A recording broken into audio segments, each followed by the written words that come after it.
Oh hey, do you know where I can get my divine rapier? Excuse me. Well, I've got my sacred relic and my demon edge. Is this not the right shop? Speak English, man! Ladies, gentlemen, and heroes of all ages, today is a pretty wild day in the world of Monster Hunter, as there has been a new Monster Hunter collaboration revealed and released, but before you get too excited, I should say it's not on the Monster Hunter side, at least nothing new in Monster Hunter from this yet. But today we're going to go over the surprisingly sizable Monster Hunter crossover event with one of the bigger games of the last 20 years, Dota 2, one of the two big MOBAs on the market, and the one that I've personally partaken a fair amount in myself. We'll talk about everything going on here because it's not just purely skins, then we'll talk a bit about what we could have come back to the Monster Hunter side of things in return, as in the stuff that we could get in Monster Hunter that's related to Dota 2.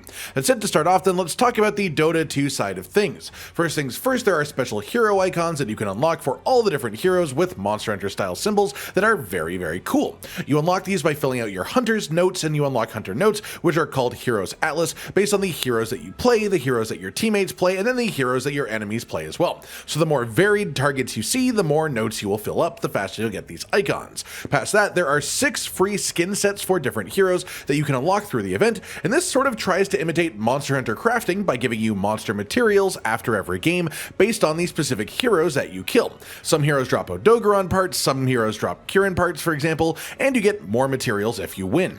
You can use these materials to then craft these 6 different free sets, which are all based on different monsters and their armor sets, though they are more like inspired by than full direct copies for some of them at least. And also it's worth mentioning, like, the first initial opening part of the event gives you a little palico courier in an airship that'll fly around to deliver your items to you mid-game. And it's also worth noting that there's like a paid expansion for this called the Expedition Pack, and the alternate versions of all these skins are locked behind that when I talk about those, but the base versions of the sets are all free to make. As for alternate palicos, they've just straight up given them different palico armor sets, with the options being rathalos, zinogre, Kirin, Odogaron, or the bone palico set with the feathery bunny ears that people love too.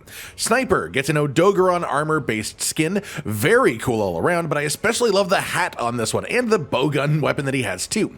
You craft these one piece at a time like actual Monster Hunter armor would be crafted, and for the color variations there's Dreadwood, which sort of looks like Ebony Odogaron's color scheme, Foxfire, which is red and gold, almost like a phoenix style aesthetic, and then Prismatic is like a glowing fell green with deep red still in there. Some really nice options for this one here. Next up, we've got Techies, which is 3 little goblins. It's 1 hero unit, and their skin is them all dressed up in fake palico costumes, each representing their personality perfectly, honestly, with one of them even just being a barrel bomb, and the card itself is a Rathalos too. And this one is just so good. They've also got the poison variation, which is just straight up Rathian for the cart instead of Rathalos, and green and purple color scheme throughout. Awesome stuff. Then there's Fire, which is like dark metal and a hot fiery orange, which looks great too. Then Prismatic for this one is just pure golden, and it's beautiful. Anti-Mage gets a Kirin armor based skin, just straight up Kirin armor and Kirin style glaives, which are clearly inspired by the Kirin dual blade specifically. This one has the Ice Rack version, which is clearly based on Arashi Kirin, blacks, grays, and purples. Then Golden is pure golden and metallic scaled, like it almost looks Seregios-y with a touch of purple too. Then Prismatic for this one, just super vibrant and glowing, especially with the weapons. Then we've got another absolutely incredible one, which is Dragon Knight with a Rathalos armor based skin, including Rathalos Sword and Shield, which is one of my favorite Sword and Shield models in the series, honestly, though it must be said that he does hold it incorrectly, as Monster Hunter Sword and Shield is sword in the left hand, shield in the right hand. Nerd moment aside, this one is absolutely sick. I don't know why, but Rathalos armor in these proportions and this art style just looks really cool to me. Then there's Imperium, which is very Azure Rathalos inspired with the blue scales, and even the glowing blue sword, which I love, and I wish we actually had an Azure Rathalos specific sword and shield model now. Then there's Deep Vault, which is like very ocean and watercolors the whole way through, looking gorgeous, especially the multicolored weapon. And then of course there's another Prismatic, but unlike the others so far, this one goes sort of nuts. It's like straight out of Frontier, molten Rathalos aesthetic, lava instead of fire, dripping with badassitude, and just so many extra spikes. Then aside from the skin itself, the Expedition Pack will get you a replacement dragon form. Dragon Knight as a hero turns into a dragon when he uses his ultimate, and this makes him just be straight up up rathalos instead of a regular dragon, which is absolutely incredible. You wear rathalos armor and then you become a rathalos. Then we've got Beastmaster with the bone armor set, quite a faithful rendition here too, which again I love with these squishy proportions. He's also got the Odogron dual blades as his weapon, which is awesome to see here. This one has the white stag variation, which is more like the Dober armor colors, black and red, but with some blue glowy bits on the extremities, which is quite nice too. Golden variation here is gold, black, and white fur, very, very slick. And then prismatic for this one is that sort of molten look again, metallic silver and black, and then the hot red, orangey, fiery color too.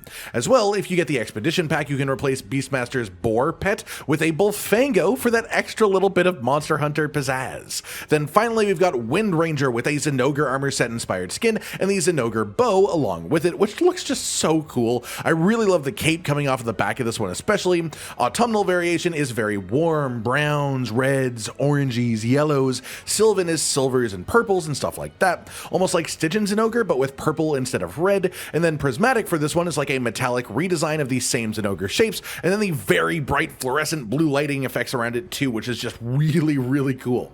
Then there's also the Poogie as part of the expedition pack, which hangs out at your base and you can high-five him and stuff. He's got his basic world outfit, the Apprentice Fiver set as well, which is lovely. Buzzy Bee, which is a classic Monster Hunter Poogie lookalike, but he then gets bees flying around him too. Then Pumpkin's Revenge is like a jack-o'-lantern biting its butt, which is great, and a butterfly floating around him too. Pretty in pink variation as well, which personally I of course very much appreciate. And then the Emperor's New Duds for the classic crown diaper Poogie look that we all know and love. Then the last thing as well is during the event, some Monster Hunter monsters will actually fly around your base on the actual map. There's Barioth, Seregios, gore, magala, and even more. It's just really cool all around, really. This update for Dota 2 is full of passion for Monster Hunter. As for the other side of this collaboration, like if it were to exist, what could we hope for? Well, I'd say there are a few potential options for a full-on crossover monster if they really wanted to go that far. There is Roshan, the mid-boss in Dota 2, who's just a big, nasty, winged beastie. You can't damage it unless you're in a circle that is very close nearby it, and it has some specific attack mechanics as well, and I could definitely see this existing as a Monster Hunter fight,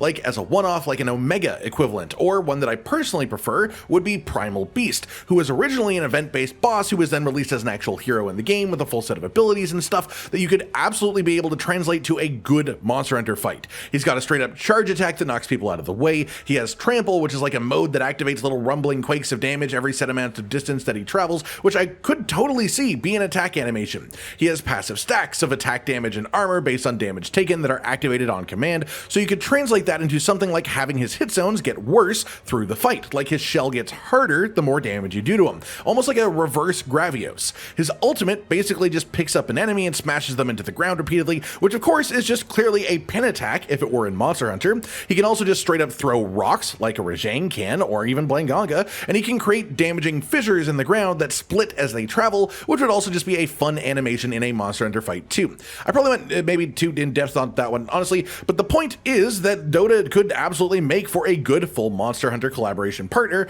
if they give us a full monster for Monster Hunter as well. But it could even be something as simple as like heroes as armor sets as well, or maybe even a Dota item as a Monster Hunter weapon, like Maelstrom, a thunder hammer that chains lightning to adjacent enemies when you attack things, and I could definitely see that being a fun, unique weapon skill in Monster Hunter Wilds as well. That's pretty much it then, everyone. Just a big surprise, honestly. All of a sudden, a pretty massive Monster Hunter collaboration out of nowhere, off the top rope, with a very notable partner too. So I want to just share it all with you guys, bask in the glory of the effort and passion that they clearly put into this, and talk a little bit about what could happen inside of Monster Hunter itself. I hope you've all enjoyed this. I'm still sort of blown away by it all myself. Let me know your own thoughts down in the comments below.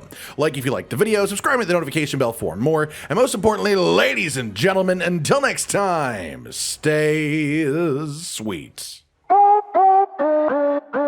Josh, Cotton, and Hollow with the videos, dropping the humor like a hammer on your tippy toes, bringing entertainment on a daily arrangement to take our insanity and turn it into entertainment. Yes, I said entertainment twice, to reiterate that it is nice to look into your faces on a mostly daily basis when you let us in your homes to make the whole world a stage. Goodbye.